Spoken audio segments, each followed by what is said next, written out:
Welcome back. It is now time for a presentation by Anders Storm, CEO of Sivers Semiconductors. Welcome. Thank you. Glad to be here.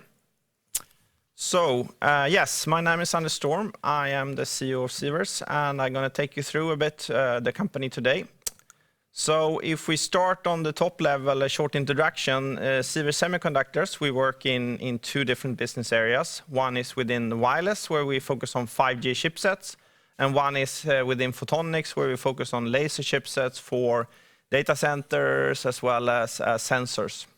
The company has been around for quite some time, and we are currently listed for one more day on Nasdaq First North, and now we're also moving to Stockholm Nasdaq main list, and that's from tomorrow. So that's a very interesting journey we've done. I'm going to tell you more about that. The company is headquartered here in Stockholm, and we also have an office in Gothenburg and our big office in Glasgow, where we have sort of 60-70% of the employees today. So we are about 103 employees. We also have a lot of people within the company who has a very high degree of education, which is needed to do these highly integrated, very technology-driven circuits. So we have 20 PhDs. So now I'm going to show you a short movie giving you the main information about the company.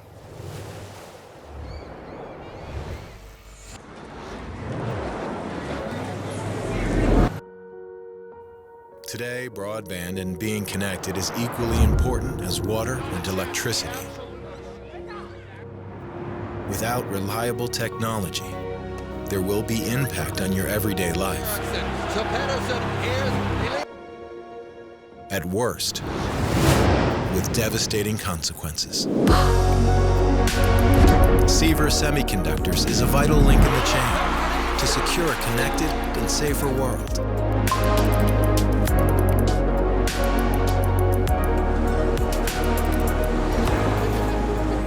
With small, efficient products and strong commitment, we achieve great things. With focus on semiconductor technology, our passion goes from innovation at every stage, all the way to our customers' success.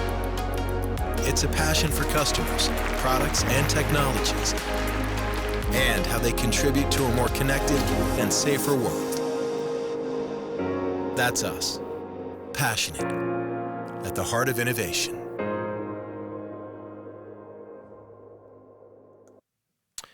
Yes, so that gives you a view into what we are about on a high level, and how have we gotten here.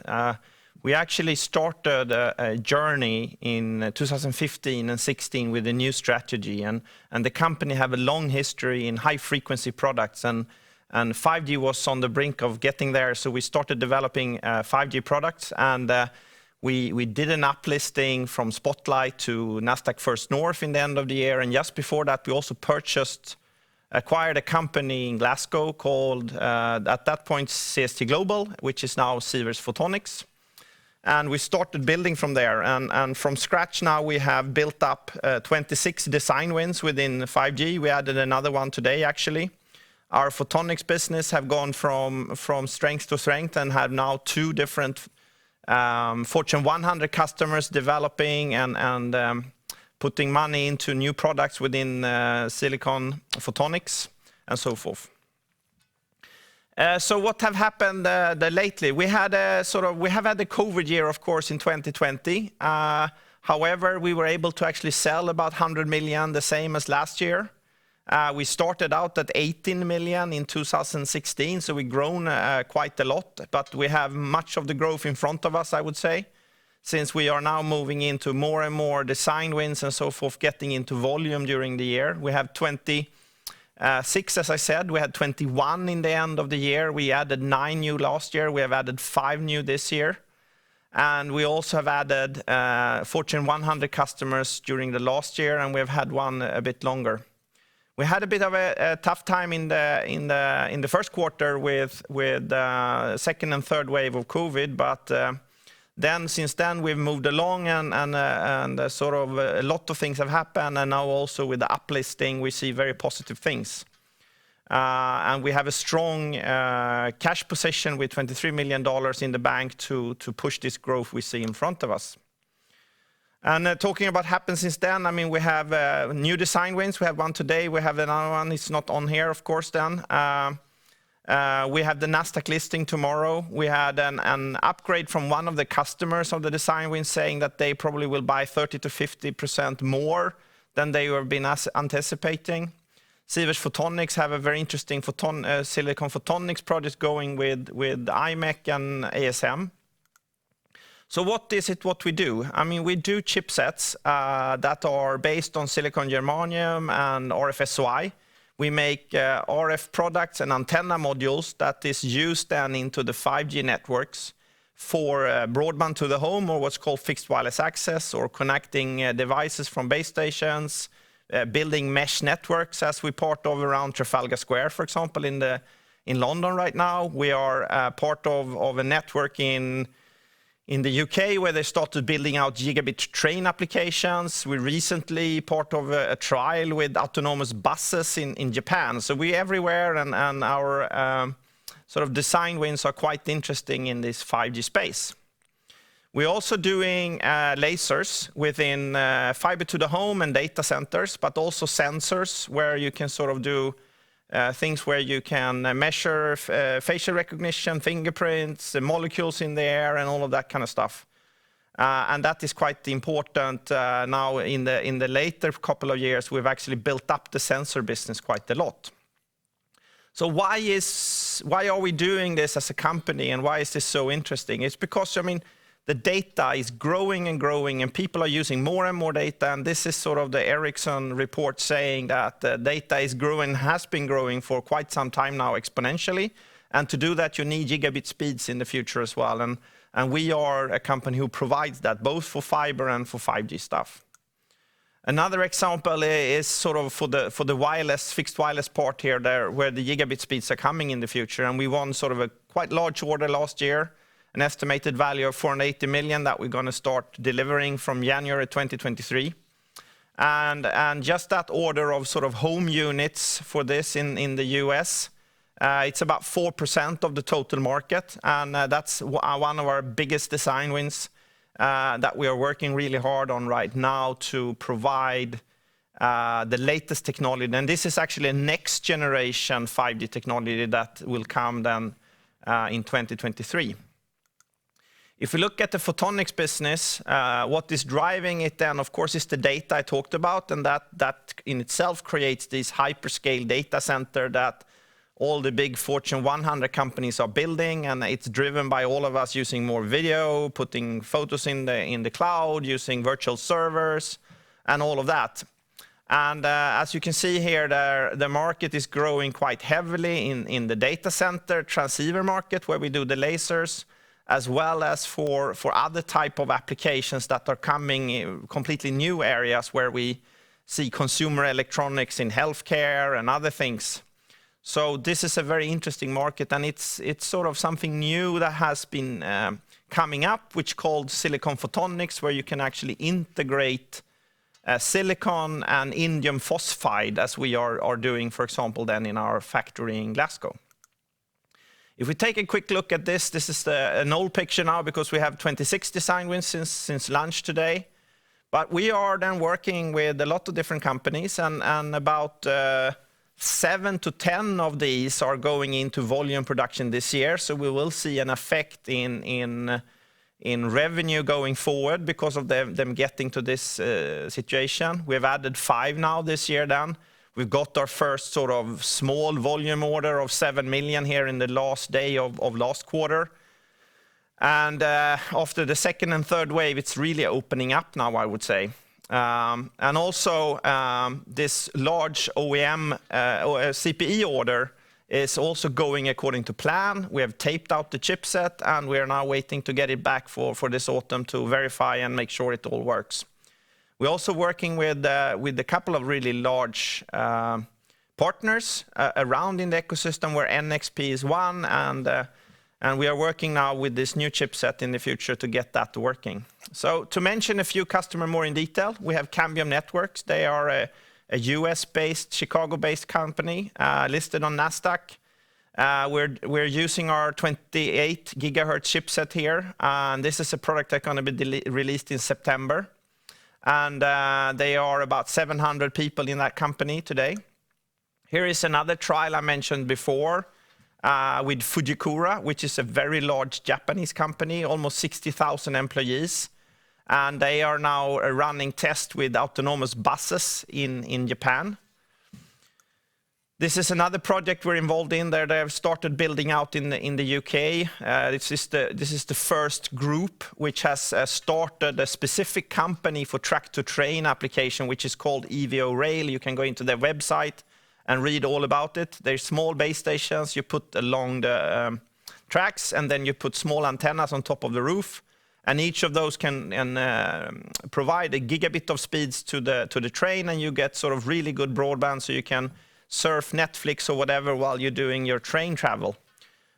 This is a very exciting, interesting project we're part of. And they've built already 70 kilometers, and in the next steps, they're going to build all the way from Glasgow to London, for example.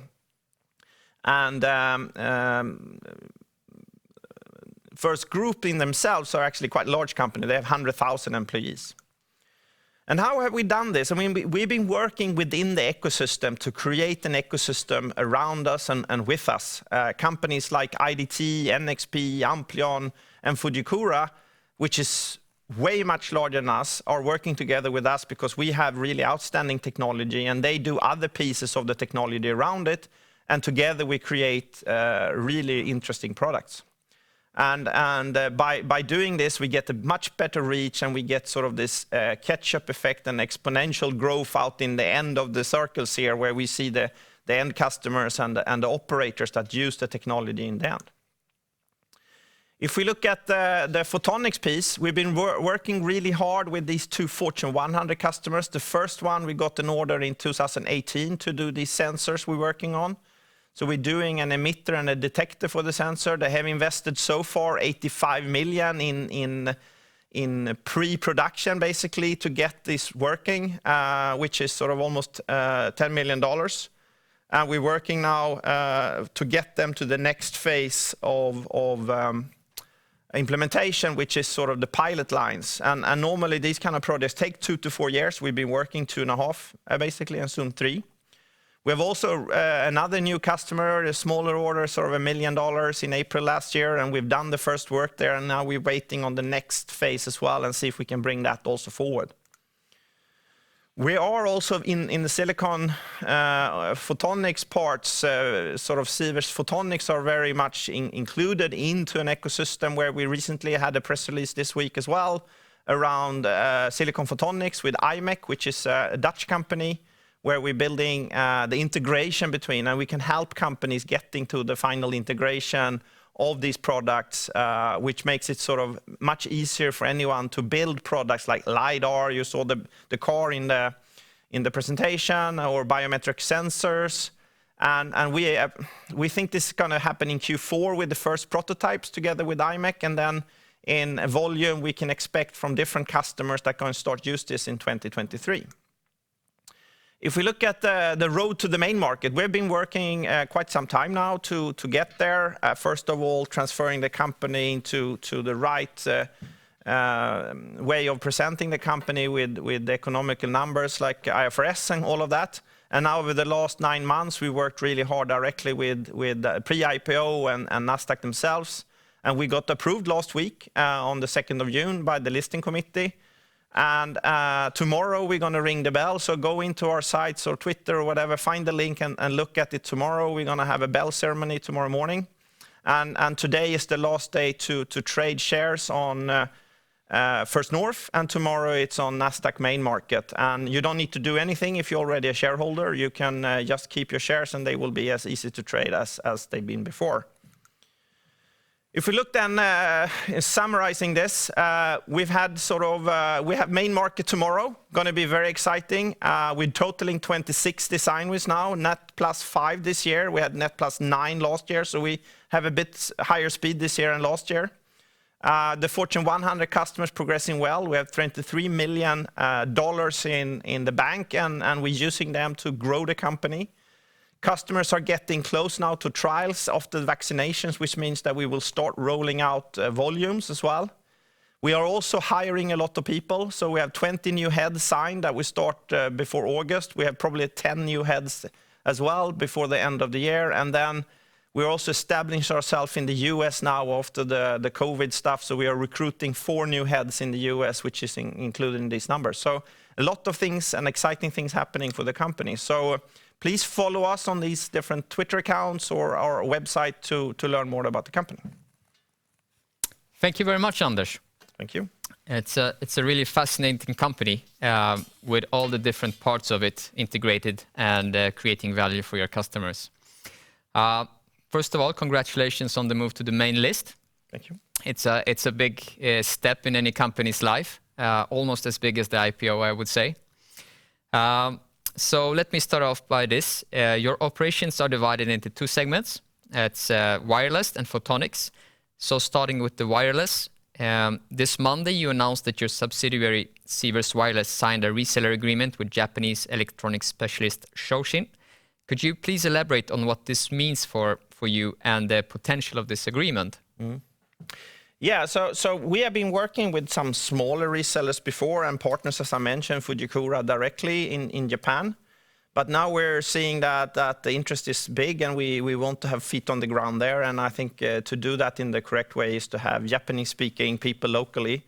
And therefore, we've signed this agreement. And they have also very interesting customers in their sort of books today, which we are hoping to sort of attract.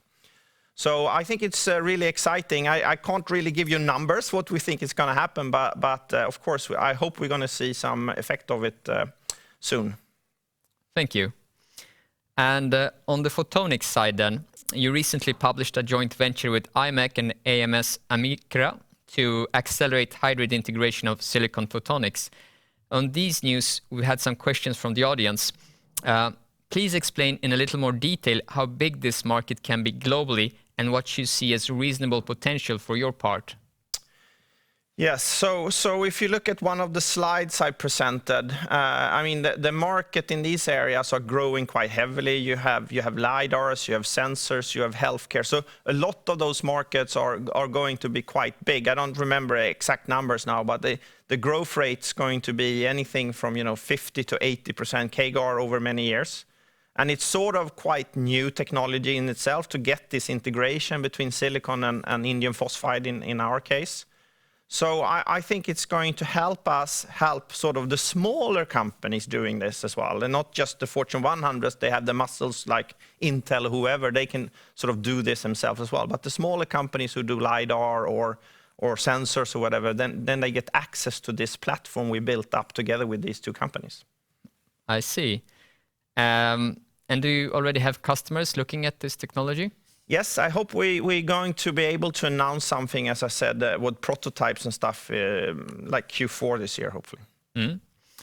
And what do you think there may be? Do you think there will be products out with this technology in 1, 2, 3 years' time? Yeah, 2023, that's sort of what we said, that we're probably going to see those customers who goes via prototypes now in the end of this year, all the way to sort of mass production in 2023. Okay, and I guess that's one of the things you look forward to in the next year or so, that achieving those milestones with the production really happening. Absolutely, and I mean we're now getting to the first phase of the wireless business, getting into production volumes. We got the small order, as I mentioned, 7 million here. But we're also waiting for that in the photonics business now with a lot of different customers, the Fortune 100s, what's happening there, and then also these interesting things happening, building off the same thinking that we will work with the ecosystem and create new technology. So it's really exciting to see what's going to happen after tomorrow as well. So that's what I'm looking forward to now. Tomorrow morning is the first step. Yeah. Any other milestones you are looking forward to that you would like to share with us? Yeah, I mean, the opening of an office in the US, I think that's going to be quite important for us. We have 65% of our sales over there right now. and to get our own feet on the ground. I think that's going to be really important. And the milestone, getting my second vaccine shot and go there in like Q3, that would be really nice. Okay, on that positive note, I would like to thank you very much once again for presenting. And of course, good luck on your continued journey.